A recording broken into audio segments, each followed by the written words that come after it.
we would like to introduce the Smart T Ultimate Wearable. I need a clicker.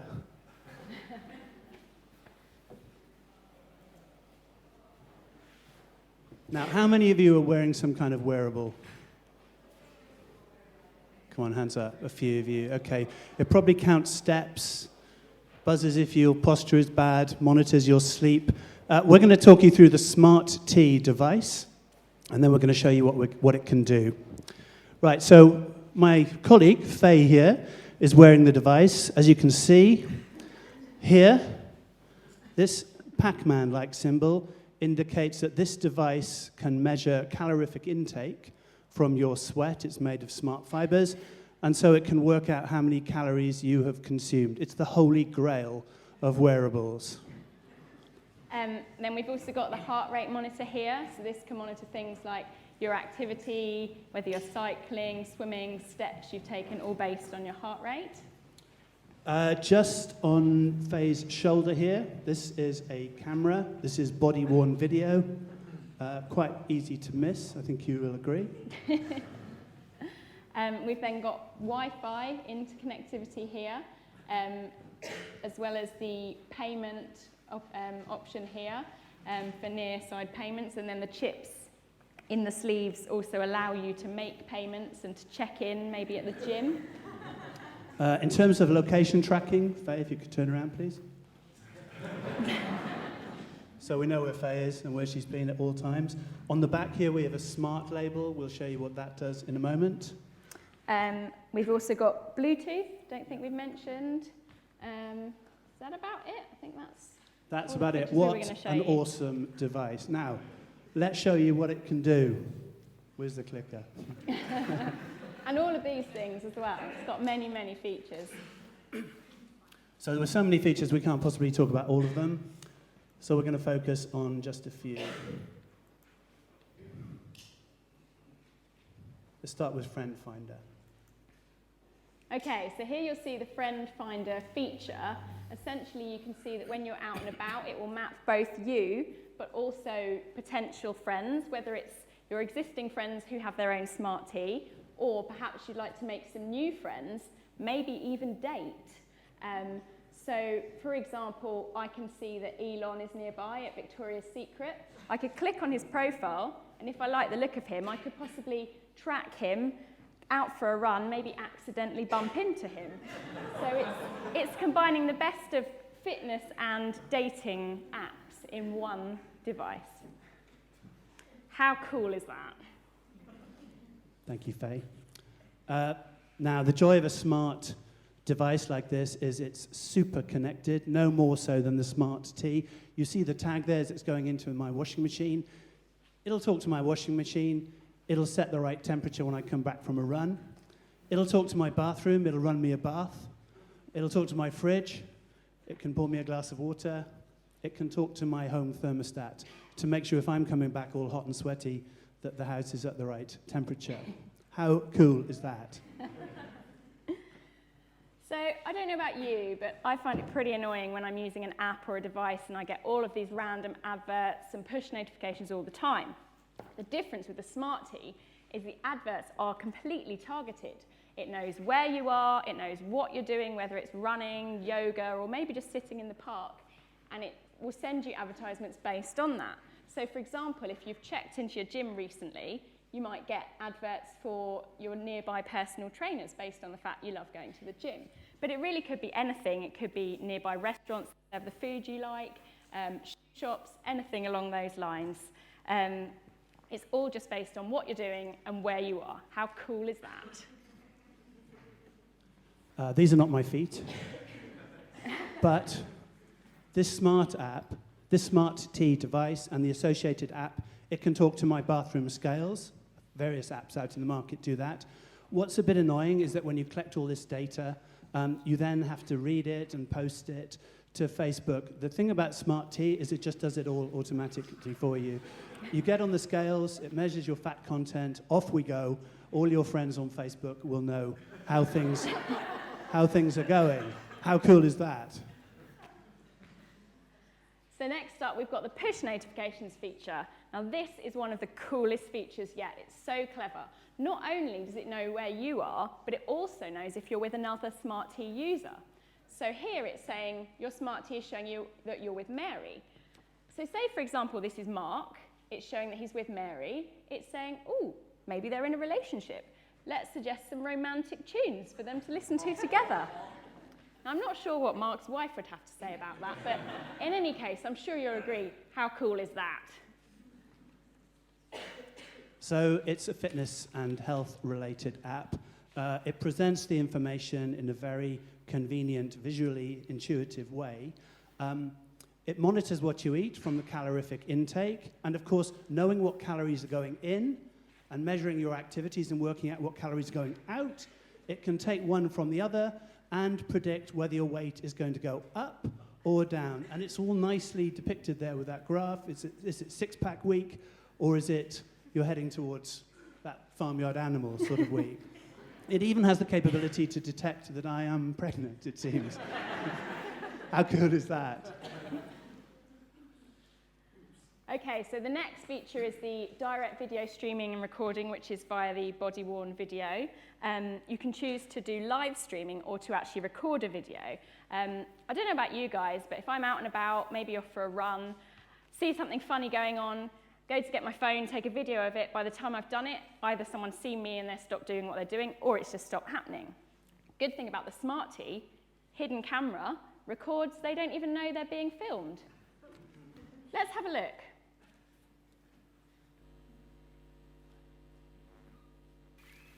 So now, ladies, if you'd like to go into tree pose and raise your hands in the air and then bring them down to heart center. Whoa! Oops! Sorry! How embarrassing! Lucky no one caught that on camera, eh? Bet they did.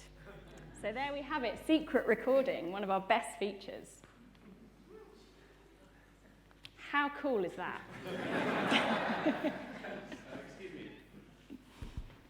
Excuse me, I'm going to have to interrupt here. A number of complaints have been received about this product to the Information Commissioner's Office, so I've got a special delivery for you. Thank you. What's that then?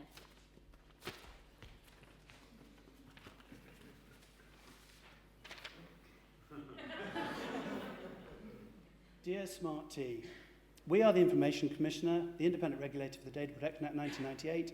We are concerned that the Smart Tea device and app breaches the Act. Never heard of them. Should we just ignore it? It is important that you do not ignore this notice. Okay, do you think it's serious? This is very serious.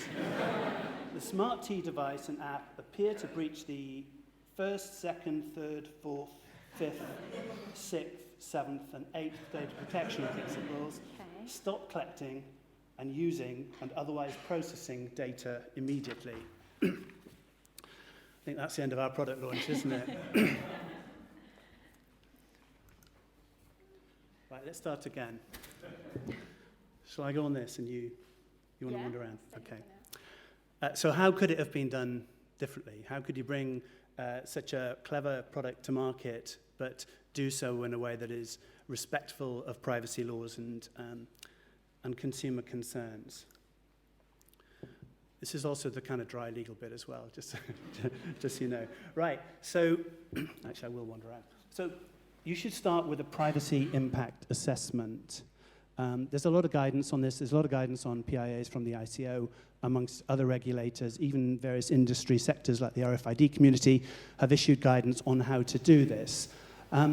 And that's really the approach we're going to take for the remainder of this presentation. We're going to follow a sort of general PIA approach, and then we're going to break it out feature by feature to show how a mini-specific privacy impact assessment might have improved things for that particular feature. Now, the thing about a PIA is that it will, of course, help with a privacy by design approach, which many of you have mentioned already and no doubt will have heard a lot about. So when doing this, there's certain questions that you need to ask yourself. You need to do so in a disciplined way. you need to follow the thought process, you need to document your outcomes, and importantly, what you're also trying to do is to do it from an individual's point of view. So for each of these features, or whatever it might be, you're trying to ask the question, well, what would be the impact on the individual's privacy? And it's even a little bit broader than data protection. You're really thinking about their privacy in a broader sense. So think about it from how people would feel about it. Where's the creepy line? Where's the surprise line? That kind of thing. And that will inform where you go. Now, this clearly is if it were real, it's not, by the way, it's not a real thing, just to clarify. It's super complicated in terms of the information. So it collects a lot of different types of information. There's a lot of different uses going on. There's a lot of sharing, and there's data going all over the place. So we've got data from the device to the app on the smartphone, from that to, let's say, Smart T's back-end systems. There'll be APIs all over the place, I imagine, so there'll be third-party data sharing and so on. Now, when doing the PIA, one needs to understand that. Without understanding that, it's really hard to pinpoint where that problem to the individual privacy is going to arise. And in terms of the things you'd look at the most significant risks. Start there, prioritize with those. So what could happen that would be significant? Then think about the likelihood of it. So you could all think of a very, very significant risk, but if it's only theoretically possible, then maybe it goes further down your list. So focus on the big ones, focus on the likelihood, and as you're thinking about them, try and think, what's the potential impact on individuals here? And those are the ones that you're trying to respond to. And for each of those, you need to think about potential solutions. So, again, talking generally, here we have a device that is collecting a lot of information, so it's interfering with people's privacy. So it is, on the face of it, a little bit intrusive. That's just what these things do. The question is it too intrusive? Does it interfere too much? It's a proportionality consideration. Is it striking the right balance? And that's challenging when you've got a device like this, which is where you've got continuous, ubiquitous data collection and building up a history or profile of somebody's day-to-day life all the time, in the home, at work, out and about, the whole thing. And then, of course, the nature of the information can be quite sensitive as well, both sensitive in an everyday sense, but also sensitive in terms of the definitions under the Act. So it may tip into health data at some point. There's location data, which people care about very much. There's identifiers. The point about the identifiers is not so much that they are themselves sensitive, but rather they may unlock, depending on the identifier, it may unlock the key and allow matching with other sets of data. Children love this sort of, maybe not this particular T-shirt, but they love this sort of thing. And so you've got to think about children's data issues as well. At the moment, there's zero transparency. Who knows what's being collected, what's being done with it, and where it's going. And that's a big risk that the solutions are going to have to be responsive to. There's almost no control. You want the app, get the app, and then you're done. There's no more granular control over what's done with the information.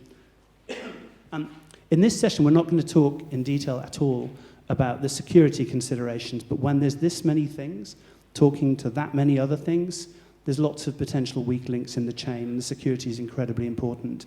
Make sure your device isn't the weakest link, I guess. And then, how long is all this data being collected for? How long is it being processed?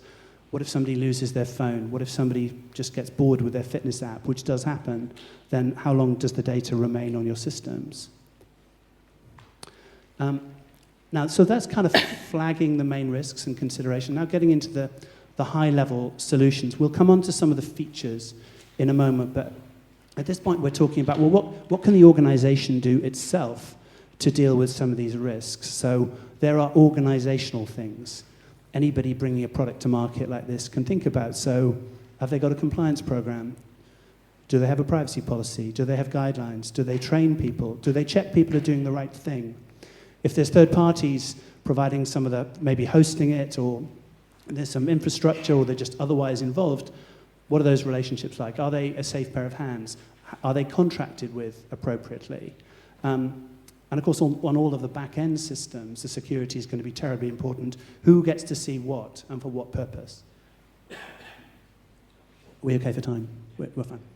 And then you've got to think about proportionality. So it's so tempting, I guess, with something like this to think, right, let's just collect everything. Let's keep everything. Why do we need it? Don't know, but it might come in handy. And in a privacy by design approach to something like this, you really need to keep the purpose in mind, keep the functionality in mind. What is it you are trying to do? What is the data you need to do that? And if you really can't think of a reason for collecting the data, then really don't collect it. Now, in terms of transparency, you still see apps where, they can say, well, we've got a privacy policy, but I think most privacy lawyers, it's almost a sort of nudge joke that nobody reads privacy policies. Well, that's even more the case on a small form factor device where they're harder to access, they're harder to read, so you need to work a little bit harder to let people know what is going to go on with their data. So that's why layered privacy policies are a good way forward, both on the App Store, so they know early on what's happening, and via the app. Give them the headlines, give them the highlights. This is also your opportunity to get them to consent to the overall processing to the extent you need consent.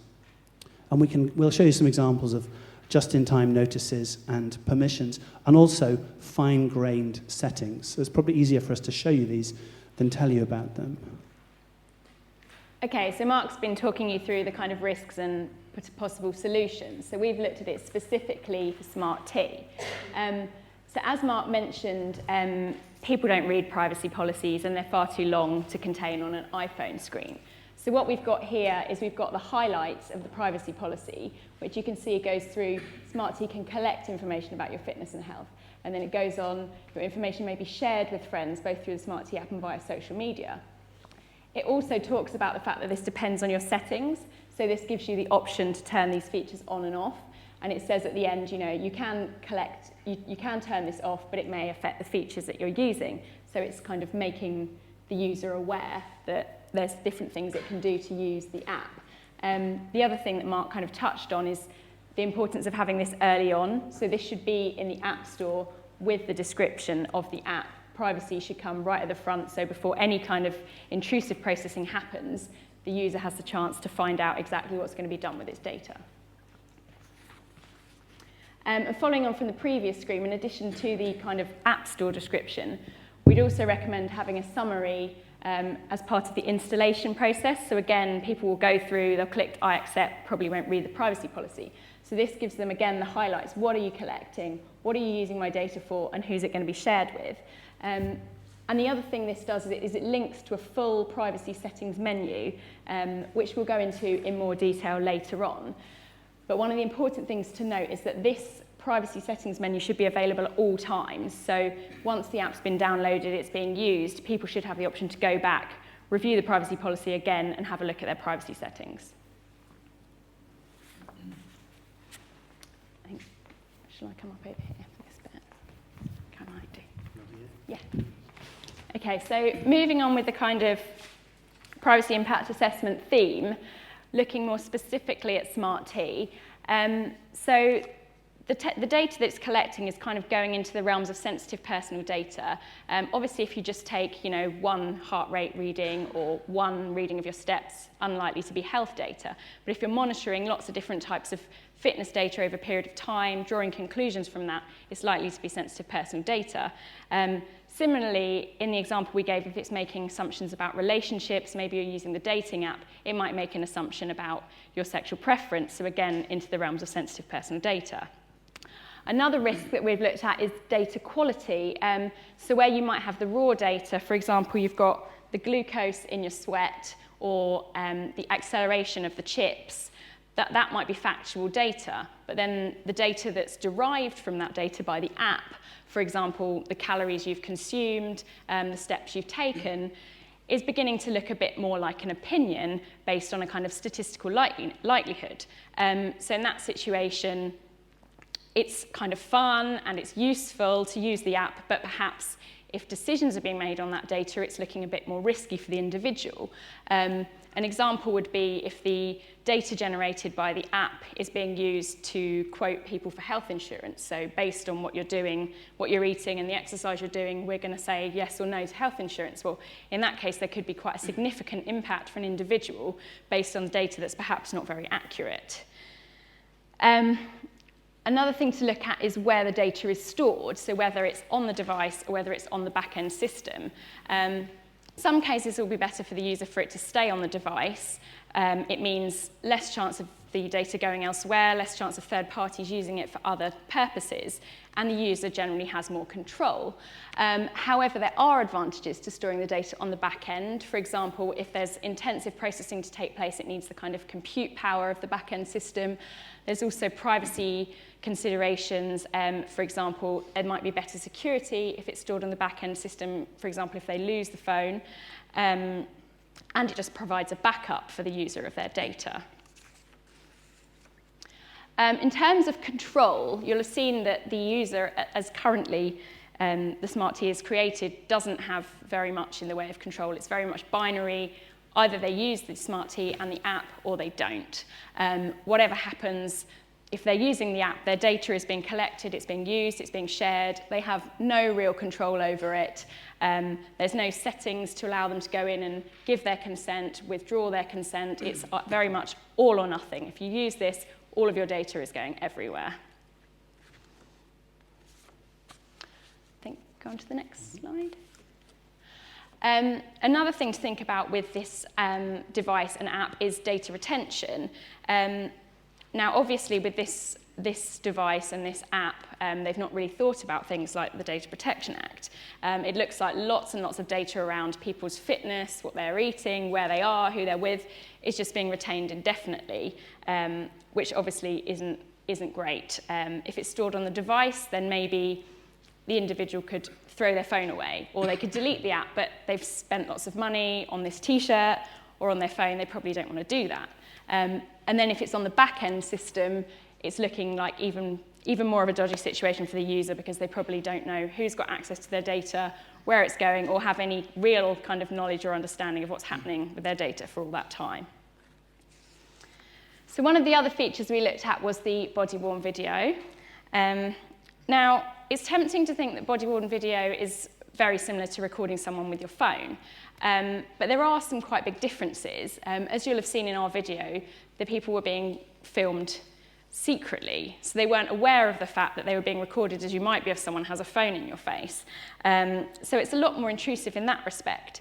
Similarly, this is a very personal device. You're wearing it. The likelihood of recording someone in a more personal scenario, such as in the home, is quite high. So again, it's looking a bit more intrusive. And one of the greatest potential threats of this kind of video recording is the potential for it to be used with a whole ecosystem of other connected devices. It's not just a case of, uploading the video to YouTube. It might be that the data is being used and analysed more systematically, potentially used with technologies like facial recognition technology to figure out who's in the video, and also being combined with other data sets. So there's lots of risks out there. And I think you're going to have a look at some of the solutions. Right, so in terms of how the device may respond to some of those, and I'll say at the outset that if this were a real device, it'd probably drive everybody crazy, because there are so many choices, so many settings, so we are aware of that. But it kind of illustrates the point. So we try to organize it in terms of what is being collected under the My Health section. So these are the normal sliders you'd see on certain types of mobile phone, where you can turn collection of a particular category of information on or off. There could be others, there could be fewer. One could think about that. We've got a health category, we've got the payment data and loyalty category, just to say that things like loyalty should really be handled separately. There are certain buckets of data that it's helpful to think about here.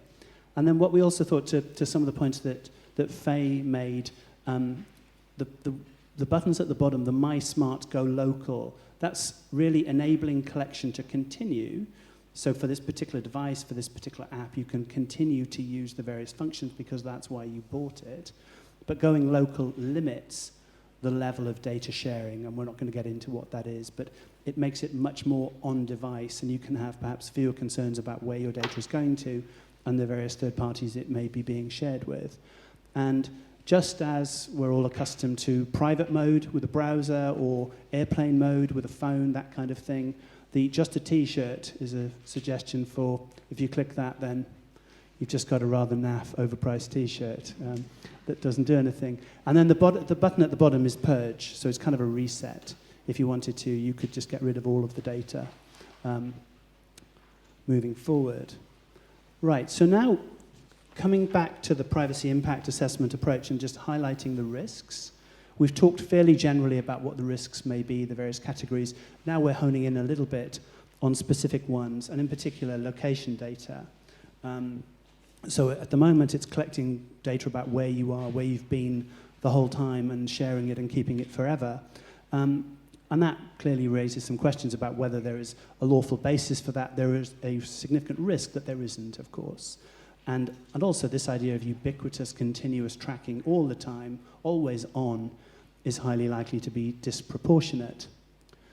Now, some of the more subtle points that we wanted to bring out was, well, so location can be really, really useful for certain services, for certain apps, but it kind of depends on the service and the app as to the level of granularity of the location that is required. So you had a good example of this. Another data-related example. It might be that you'd be happy for somebody to know that you're in Cambridge, but you may be less happy for somebody to know that you're at St. John's, let's say. Or if you're trying to find, I don't know, a bookshop in a particular town, then there can be a situation where it's okay just to know approximately where you are, whereas for other situations, in order to fulfill that service, you'd need to know much more in detail to within the sort of few meters that you'd get with GPS or Wi-Fi, where somebody is. And so giving user control over the level of precision over their location we thought could be something useful. What's this data going to be used for? At the moment, we don't know. Who will it be shared with? At the moment, we don't know. This is something that the privacy policy and the settings menus would need to address. And then also, I think when these kind of user choices are presented at the moment, say via an operating system on a mobile device, people might agree and then they forget. And they might forget that they've got location data sharing collected and turned on the whole time. Just as people might forget they consented to direct marketing. So the idea that there may be some sort of persistent reminder we thought would be a useful feature here. Now, in the Smart T examples, we talked about relationship information. Very roughly speaking, if you know where somebody is, one user is, and you know where another user is, and you can see they're at the same place at the same time, you know they're together. And there can be circumstances where it may be possible to infer something from the fact that they are together. It may be entirely innocuous, it may be really useful in terms of the functionality, but it may not be. And so we felt that having some control over that would also be important. Now, the other thing with regard to location, depending on what the service is, there may be times where you just need to know where somebody is right now. You give them the information and then you delete it. You don't need to keep it. There may be other times where you need to know where they've been. You need to know their history. So the period of recording of location, of their recent whereabouts, we felt that was something that should be looked at as well from a proportionality and privacy impact point of view. And then the other way to think about the retention period is, well, however long that history of location is, how long do you keep it for? You could have a year's worth of data, but if you only keep it for a day, that's different to if you had a day's worth of data and you kept it for a year. So there's two periods, a collection period and a retention period that you need to think about.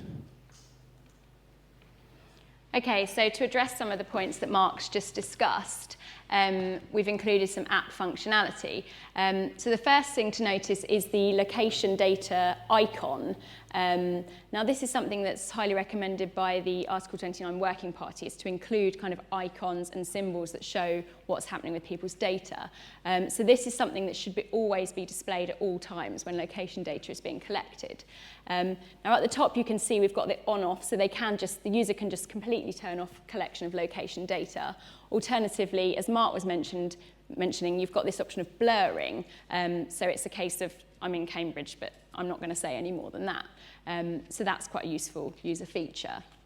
We then talk about what location data can be used for. So this gives the user kind of granular control over what their location data might be used for. So if they want to use the friend finder / dating app with their location data, then that's an option. Again, they want to find a nearby gym, they might want to switch on location data for that. And the same goes with routes and directions. You might want to find a route or a map for a run, so you could switch on your location data for that. And beyond use, we also have sharing. So the user has some control over whether their data is shared at all, can just completely turn it off, but also they can choose share it with social platforms, so that could be your Facebook, your Spotify, getting the recommendations, things being posted, but also sharing with other smart users. So you have control over whether other people do or do not have access to your data. And then ultimately you've got this purge button at the bottom. So as Mark mentioned, you can just completely delete all of the history that's been recorded on you in terms of your location and start with a clean slate. So that's kind of a high level of our recommendations. Okay, and the next point is around social sharing. So looking at it from a kind of privacy impact assessment point of view, what are the risks? So the user awareness of what's being shared and with whom, in terms of the smart T, probably the users have very little awareness, in fact, of how much of their data is being collected and shared with social platforms. It seems to be pretty disproportionate, and there's a clear risk of oversharing of their data. Is it just this kind of continuous feed going into social media? There's also a risk of sharing certain sensitive information. Now, this might not be what you'd call sensitive personal data, but the fact that you put on weight might be embarrassing for someone. The fact that I'm hanging out with Mark could be quite embarrassing for me. I might not want it all over social media. It wasn't on the script. But beyond that, even worse, it could be actual sensitive personal data that's getting shared on a kind of indiscriminate basis. And the other problem with this is that once it's out there, it's out there. So even if it's just your Facebook friends or your Snapchat friends, that could be quite a wide audience that's getting access to all of this data on you. And then, of course, there's the risk that third parties will use all of this data for secondary purposes that weren't in accordance with your understanding. The other thing to think about is it's not just the user. There could be third parties involved. So again, if I'm saying that I'm with someone, well, that person might not want other people to know they're with them, but also, with the example of my video earlier, I might be happy to completely embarrass myself and put it on social media, but the other person in the video might not want to. So you've kind of got to think about the other people that are involved in the risk to them. At the moment, there's no real control in the app over what's happening with this data. And the other thing to think about is there's kind of a distinction between continuous sharing, which this T-shirt app does all of the time, and there may be certain services which require continuous sharing, but there may also be services that you just want to share on an event-by-event basis. So, for example, you might want to post that you went for a run on Facebook, but you don't want all of your data constantly being shared on Facebook. So there's kind of that distinction between those two options. Okay, so we're almost out of time, so I think we've got 2 or 3 more slides to go. So this just illustrates some of that. We've got the service-by-service sharing, Spotify, Deezer, Apple Music, that you can turn on or off. These are things that are kind of running in the background, sharing if you're happy for that to happen. The event-by-event posting is not on this screen. That's something that would be presented to you at the time when you're presented with the information about your fitness or whatever it is. However, the slider there you'll see saying review content before posting. If that's turned on, then you get to see what you would be saying yes to when you're posting if you're sharing on a social platform. You get to review it, or preview, if you like. Very quickly, in terms of advertising, because we are a little bit short on time, for something like this, there's probably some kind of integration with some ad networks out there. That's fine. But there's no information about it at all, it would seem. And so there's a kind of hidden data sharing going on potentially. If the adverts, the targeting, is being determined by information that's on the device, so it's being taken off the device, a bit like a cookie, even though it need not be a cookie, you'll need consent. If it's based on location, you'll need consent. And then the other thing we thought was that, well, this is a paid-for service. This isn't a service that's being monetized by advertising. We bought these shirts, believe it or not. So having a no-ad service would seem to be the right thing to do here. The basis for determining relevant ads at the moment is totally opaque, and whatever it is, I have no means of resetting to influence what ads I may see in the future. I think this is our last slide. Yeah, I think so. Okay, so as Mark mentioned, we should have the option to just have ads completely off on the basis that you're paying for the T-shirt. And then we've got it kind of broken down more granularly. So We'd kind of recommend that you'd start with ads being off as the default setting. But once you have it on, you can have all of the others switched off, which just means the user would get random ads, nothing targeted. Or they can select these options, so they might get ads based on what's nearby to them, what they've been browsing, and then their progress, which is based on kind of, are they getting fitter, are they losing weight, what kind of activities are they doing? Ads would be shared with them on that basis. So those are the kind of different options broken down. And then again, you have the option to just purge all data. So everything that's been collected about you and has been used as a basis for serving adverts, completely wipe. And the other thing that we've added in as another privacy feature is the option for the user to view their profile. And what this is they'll go in and they'll be able to see the information about them that's been collected and that's been used to make decisions about targeted ads. So they'll kind of see what their profile is and why they're getting specific adverts. So that's another quite useful feature to include. And that takes us to the end. Thank you all very much for watching.